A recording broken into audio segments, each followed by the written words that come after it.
Welcome, everybody. Today, I want to talk about Seven by Dylan Avery, which is, of course, about Building 7. And we're continuing our investigations, our examinations of what happened on September 11th. And for those of you who are younger, who may not have been alive when September 11th happened, you might ask yourself, well, why does this matter, Stephen? This is something that has happened. It's like Pearl Harbor. And like Pearl Harbor, you have to understand that 9/11 was the first in a series of events. And if there's something about the event itself that's problematic, you have to then look at everything that happened afterwards in relation to those problems. This documentary was only 45 minutes, which I hope you all had a chance to take a look at. It's done by Dylan Avery. If that name sounds vaguely familiar, it's because he was responsible, or one of the parties responsible, for Loose Change. And although I think Final Cut is the best version, I think second edition, I showed that to a group of high schoolers that I was teaching back in 2006, to a fair amount of skepticism. And I think probably even in 2006, it was too much to suggest that the US government may have known that something had happened, or that the US government was okay with the cover up of what really had happened. And so many years later, quite a few of those high schoolers have told me that they were skeptical at the time, but since time has gone on, they've come to ask some of the same questions that film did. So Dylan Avery's connected to Loose Change, and then he did this film actually not so long ago. This film follows a Professor Leroy Hulsey, I think, Hulsey, who did a 125-page report, which is linked in the description of this video. It cost $316,000 to produce this report, funded by architects and engineers for 9/11 Truth. I should have linked that in the description. I'll try to do that after the live stream is finished. And he brought on two of his doctoral students to help him with the calculations, with the modeling. His PhD is in structural engineering. He went to the University of Illinois Urbana-Champaign, which is one of the top schools for structural engineering in the United States. And he originally refused when he was asked to do this by architects and engineers for 9/11 Truth. He refused, I think, twice. And finally, they agreed. And he started to take a look at what happened, including the fact that steel frame buildings don't collapse due to fire. And apparently 3 on September 11th collapsed because of that. So the debris for Building 7, just like the debris for World Trade Center 1 and 2, was quickly shipped away so that no one could really investigate, even though the fact is that there was a crime committed here. And if there was a crime, you would need to take a look at the evidence. But the evidence was quickly shipped away. And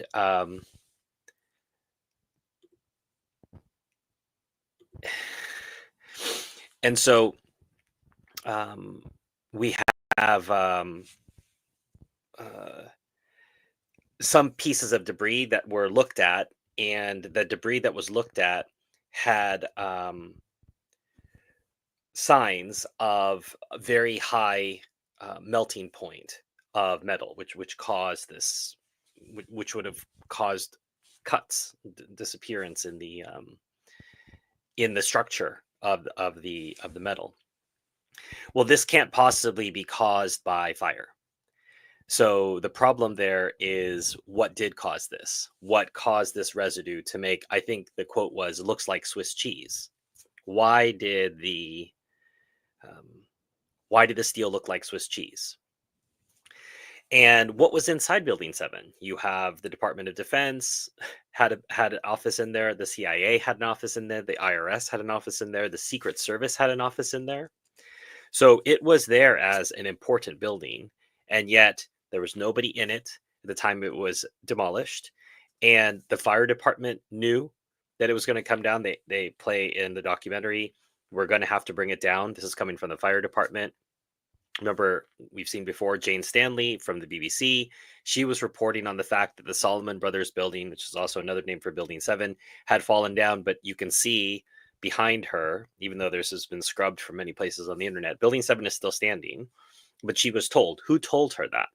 That always goes back to the question. Some people was like, "Oh, you're reading off of a script. Who told you that?" I say, "Okay, forget that it's a script. Who told her that the building was coming down? I want to know. And why would that person know that the building was coming down?" Apart from all that, we have the building's owner, Larry Silverstein, saying we made the decision to pull it. Pull it. Later on, the team would backtrack, his team would backtrack and say, pull them, the firefighters. But that's not the term that was used. All the firefighters had been warned to get away from the building anyway because they were told it was coming down. Once again, why would you know it was coming down? We also have buildings WTC 3, 4, and 5, in which you can see the photos of it. The debris had fallen down from buildings 1 and 2 directly onto these buildings. So no fires, but these buildings did not collapse. So building 7 not hit by a plane, had a few fires here and there, but somehow it collapsed into its own footprint within 7 seconds. So NIST, who is the agency that's tasked with putting forward their explanation, they have this just as we saw with the Warren Commission, we'd have this magical bullet theory about how did this bullet get to President Kennedy? It sort of turns left, turns right. Look that up if you don't know about it.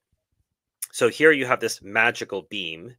I'm seeing if I wrote down the name of the number of the beam, but it was like beam, here it is, column 79. Column 79 moved off of its support due to the heat. But there is no way that the heat from some fires on some floors, this wasn't a raging inferno, you can see, there's only some scattered fires on some floors, but somehow this created a raging inferno, which we can't see, which led to column 79 moving off of its support, even though it's locked in a number of other ways. Then this causes this structural collapse. But this is impossible for a number of reasons. Not only do we have this steel framing all around the building, but there's an interior core as well. And if you look at the collapse of the building, the penthouse goes first. There's a penthouse at the top of the building that collapses first because the penthouse is sitting on top of some interior columns. So the interior columns collapse, and then so that leads it. And just a moment later, the exterior columns are dumped too. And that's the conclusion of Professor Hulsey's report. Was the only way that this collapse could have happened is if all of the building supports failed at the same time. But that's not possible for fires. They don't work that way. Fires aren't working off of some coordination where they say, okay, you ready to go? You go, okay, etc. It would have been random. And there are different models, I think the report has, in which the building would fall over to one side or part of the building would collapse, but the whole building collapsing symmetrically. And it wasn't shown in this video, but another person was shown, building 7, and they weren't told when it happened. And they said, well, what is that? And they said, oh, it's a controlled demolition. They said, no, this happened on 9/11, and it was due to fire. And the person was you can just see him shaking his head. He can't really believe it. And the people who've answered inquiries to NIST have been public relations people.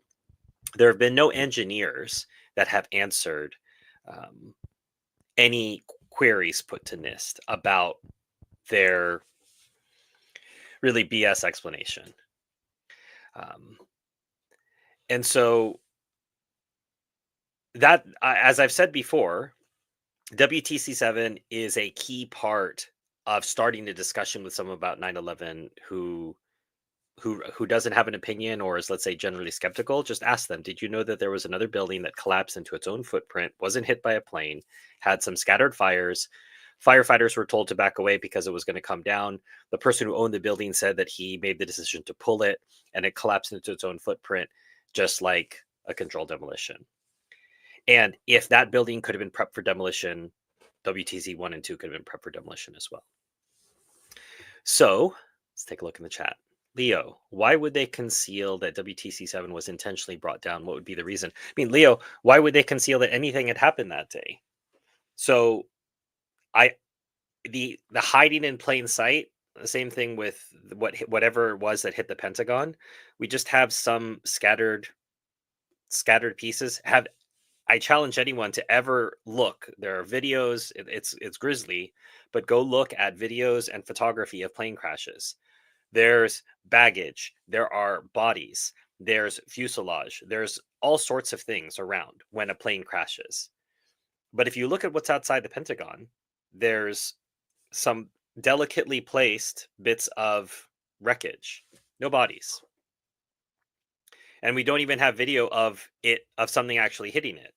Most of the surveillance footage is still concealed for national security reasons. So there are a number of things about 9/11 that are concealed, not just Building 7. So when you're saying what would be the reason, what's the reason to conceal what really happened on 9/11? What's the reason to conceal what really happened to President Kennedy? It's because if people were to find out, there would be major implications. And I'm not trying to give people credit for something they haven't done yet, which is, let's say, rising up and dealing with the perpetrators of these crimes. But these crimes are being perpetrated for ends. What is it that someone will get from this? If the president gets killed, what will happen as a result? If 9/11 happens, what will happen as a result? And what we've seen since 2001, we're at the end of 2024, on the verge of 2025.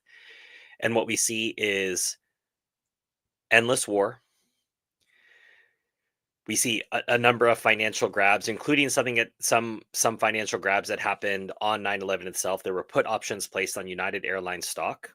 Those options were never cleared, but someone knew that the stock was going to go down, and they stood to make a lot of money. But they knew it would be stupid to try to claim those options later, so they were never claimed. There was we now have surveillance at an all-time high worldwide, relating to, we have to keep you safe from threats because look at what could happen otherwise, and that leading to tyranny. And we've had another event since 9/11, obviously what happened in 2020, but it was along the same lines of, there is a party line. If you don't accept this party line, you're a crazy conspiracy theorist and you're free to ignore you. And even more so than, we didn't see this in 9/11, people would lose their jobs, people would be ostracized socially. Whereas what happened after 9/11 was such a shock for most people, they weren't really positioned to ask questions. Like myself, I really didn't look at. I was in the air on 9/11. I think I've shared that before. I was stranded on 9/11 because I was flying that day, and the idea that something was sinister about it didn't occur to me even a year or two after. It wasn't until 2006 that I really started to question the official story. It was due to a number of people who had brought up some important facts. But in fact, interestingly, it wasn't Building 7 that originally got me interested. But now that I've had a chance to look at all the evidence and look at all the different ways I could make an argument, today it's just really easy. I always start with Building 7. I ask people, did you know that there was a third building that fell that day? It wasn't hit by a plane. It wasn't, it didn't have any people in it. And there was foreknowledge that it was going to fall, even such that someone went on the air for the BBC and said that the building was going to fall. All of this was known ahead of time. Why? Jamie, my family and I watched in real time what people in New York were saying and when government was not saying. There are just too many things that don't add up. It has allowed massive US actions in the Middle East for over 20 years. Yeah, Jamie, and something else, if you want to supplement that, would be the Project for a New American Century. They had a white paper, Rebuilding America's Defenses. And in the white paper, it says something like a new Pearl Harbor would be necessary to galvanize people's minds. So if you can have a massive traumatic event happen, then people will do whatever you tell them to do in order to not deal with that trauma again. And I said that before on 9/11, people went around killing Sikhs in New York. Sikhs are not Muslims. So people would see a turban, they would think, okay, that person's Muslim, I'm going to go kill them in retribution for this, because that was the narrative that was given to us. We had passports found. I would always say humorously, there were passports found on the ground. So the hijacker is flying the plane into the building. The passport flies out of his jacket, out of his pocket, out of the cockpit, falls down, and then lands on the sidewalk where the FBI can find it. And he says, "Oh, we found one of the hijackers' passports." And I think when I look back, and even when I say it to you out loud right now, I just think, how stupid do they think we are? And then the immediate answer is, well, we're pretty stupid, because no one questioned that. No one questioned that that passport had flown out of a hijacker's pocket. Keep in mind, there's no doors on a cockpit, so somehow this passport flew out of the hijacker's pocket, fought its way through the debris, didn't get burned, didn't get touched, and landed right there for an FBI agent who, instead of doing what everyone was doing, was looking up. He looked down and goes, "Oh wow, there's a green passport. Oh look, I should save this for later." Jamie, I printed and saved that document in case it was scrubbed. It's in my files. Hi, Michael. Yeah, it's absolutely ridiculous. Yeah, I agree. So, um, Building 7, important. The doctrinal students who helped Professor Hulsey, I already mentioned this earlier, they were emailed and told, don't help Professor Hulsey. And this goes back to the idea of trust the science, right? The people who tell you to trust the science, they're not really interested in the science. They're interested in an agenda. They're interested in presenting you with a way to think and what to believe. But science itself is always seeking knowledge. It is never satisfied with something until you get to a law. And once you have a law, then the arguments have ceased about the law. But up until that time, it's theory. And so if you're really interested in the science, if you're someone who's, oh, I really love science, well, then why aren't you willing to look at what happened here? Did the organizers really need to fool the people, or was it some other governing body that needed to be deceived? Well, I mean, Cruz, who governs the United States? The United States runs everything. The UN, allegedly an independent body, is housed in New York. So there's not really any other governing body. It's the United States that gets to do what it wants. And what it needed was a reason to go to war in the Middle East. This was something that's part of Israel's agenda, is a greater Israel. And in order to have a greater Israel, you need to have destabilized countries all around Israel in order to, and so that's what's happening in Syria now, is you have Israel taking land because Syria is destabilized. And um, the the goal there is, Israel wanted these wars. America needed a reason to go for these wars. They couldn't just sell the American people. And keep in mind, the American people have been dealing with wars that America keeps losing all the time. America likes to brag about how awesome it is at wars, but we lose wars all the time. We've been losing wars since Vietnam. Before that, the Korean War is just an armistice. We didn't win the Korean War either. And I argue, did America win World War II? I don't see how you can consider victory when half of Europe gets taken over by communists, who, by the way, were your sworn enemies prior to the war. So if you sell World War II as a victory, then the American juggernaut just continues on. But America's been losing wars for a very long time.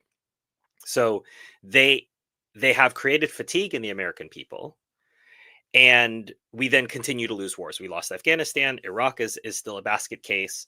And so anytime America gets involved in something, we manage to ruin it. But some time had passed since Vietnam. So there was an opening to get Americans getting ready to go to war. And I can tell you, after September 11th, people are like, yes, what, tell us where to bomb and we'll bomb. There's a really great film, Why We Fight. And one of the fathers in that film, his son was in one of the towers as a fireman helping people. And he asked permission to like write his son's name on one of the bombs that was going to be dropped in Afghanistan. And he comes to realize later, like, what a scam this whole thing is. But that's what his grief drove him to. His grief drove him to a desire to tell those people what's up. Even though he didn't know these people, didn't have any evidence of it, the Taliban asked for evidence that Osama bin Laden was involved. We failed to this day to produce any evidence of that. Bin Laden was a CIA asset. His body had to be buried out at sea. I mean, he was treated in a U.S. military hospital. So there are so many other greater lies around the 9/11 narrative. But to go back to your question, Cruz, I mean, what other the people needed to be fooled so that they would support a war. And then once you get the war machine going, it's very difficult to undo that. Now, What's interesting, the book that I'm reviewing next week for Palestine Bookshelf is on the USS Liberty. And people don't realize that the what happened to the Liberty happened during the Vietnam War. And during the Vietnam War, hundreds of Americans were dying in battle every day. And so it was hard for the story about the Liberty to fight past all the Vietnam issues. But Vietnam brought down President Johnson. He came in with an enormous mandate, won 66% of the vote, some crazy number. And Vietnam sunk him because it was so unpopular. And so war is a very unpopular thing, and you need to have enough reason for it. And that's why you can see now what's interesting, what will happen with Ukraine is that that war hasn't really been successfully sold to the Americans. And that's why here we are 2 years later, and there's a lot of ambiguity, and the fact that Trump had to promise he would end the war on day one with one phone call, which is, of course, typical Trump overstatement silliness. But that fact that he wanted to campaign on that indicates that there are a number of American people who want it to be over. They're not interested in fighting a war for Ukraine. Most Americans don't know where Ukraine is on a map. And that's just how we are as Americans. We're not particularly curious about the rest of the world. It's a very large country. We have our own problems. And this is something I think Americans get criticized for too much, is that they're not globally focused. The idea is everything is focused about America, not just externally, but internally. Americans have a lot of problems to worry about for themselves without worrying about what's happening in Tanzania or what's happening elsewhere. The problem is we cause all those problems elsewhere. So we have to know at least a little something about the places that we cause problems. Michael says there must be a reason why I'm still here. Yes, well, I mean, obviously, if you believe that this world is something other than a collection of mathematical improbabilities in which a big bang creates the matter for itself, then detonates itself, and then rocks float together, bang against each other, arrange itself around a sun in the only position of all the rest of the planets in the solar system that could support life, turn itself on an axis so that it could support the seasons, create a magnetosphere for itself in order to make sure that asteroids don't wipe out the planet, keeps us protected. And then suddenly, after all of that, an amoeba like crawled out of the slime and got electrocuted, and then we had Hamlet written, right? If you believe in all of those mathematical improbabilities, then it's just amount of chaos, and it doesn't really matter why you're here. Just as random as anything else, life really has no meaning. Okay. But if it's true that, as with everything in life, anything that is created has an origin, and matter has an origin, and something has to create things moving in one direction, then that isn't just true for what is going on in the material world, that there is something beyond. There is something within us. And you say, I'm all about science. You say, okay, well, can you prove that your mother loves you? Can you prove that you love your mother? Like, where is the science behind that? It's because there's something inside of us that is more than simply matter, unless you say, well, that's just chemicals in your brain. Okay, fine. There's no further discussion to be had. But if there is that thirst for justice, that thirst for love within all of us, it must be there for some reason, and it must be related to something larger, something outside of ourselves. And that's a conversation we could have another time, obviously. But suppose that's where some of these discussions lead us to, right? Leo, who do you think really caused 9/11? Interesting question. It's clear that the Israelis had foreknowledge of 9/11. So that's where we have the dragnet that came. We did that live stream on Who Were the Dancing Israelis. And that was a distraction from the fact that an FBI dragnet pulled up 60 Israeli spies in the months after 9/11. And that doesn't even account for all of them. That's just the ones they were able to get that didn't escape.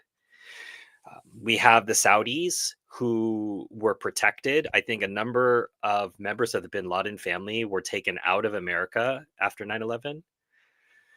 So we have the defense contractors who would stand to benefit from war. War would increase their profits, increase the number of things that they could sell. We have the neocons who work with Israel in order to create wars because they believe in American supremacy and they believe there should only be one superpower, and that since America's the good guys, it should be us that are in charge. And I think Mitch McConnell recently wrote an article in Foreign Affairs arguing for this, that America must take primacy and must go for it. It's our burden because we're the good guys and we have to take charge of running the world. There's a number of false premises there. So in a sense, Leo, it's less important that I have an exact answer because there are so many things in history in which you may not say it was, Colonel Mustard in the kitchen with the candlestick. It's not always that clear, but what you can look at is general trends and circumstantial evidence and connect some dots and say, well, it wasn't what they told me. It wasn't Lee Harvey Oswald acting by himself with no reference to anybody else. And that's a different case that, one, I have studied more about JFK. I will be talking more about it. But in the meantime, I don't know enough to really talk about it. Whereas I know quite a lot about 9/11 because I've studied it for many years. A different axis of evil. Yeah, Jimmy, very probably. All right, everybody. Any other comments on this? Please feel free to continue the discussion in the comments. And I'm always edified by the links that you all provide and the different videos and books that you recommend. We're learning together. Hopefully, I can learn as much from you as I hope to convey. I'm going to hop over to Palestine Bookshelf in a couple of minutes. We're going to be talking about a documentary put out by TRT, which is a Turkish news channel, but it's called Holy Redemption, Stealing Palestinian Land. And it is exactly what you would think it is about. As always, I find myself shocked. I don't know why, because there's always the expectation that the Israelis will do what they do, but I suppose there's just always new levels that can be reached. So I'll hop over there to that channel. Alex, thanks for your opinions.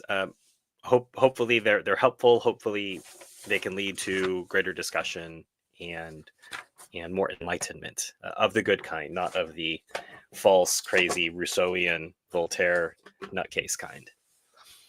All right, everybody, thanks for joining, and I'll see you over in Palestine Bookshelf in about a minute or two. Thanks for joining.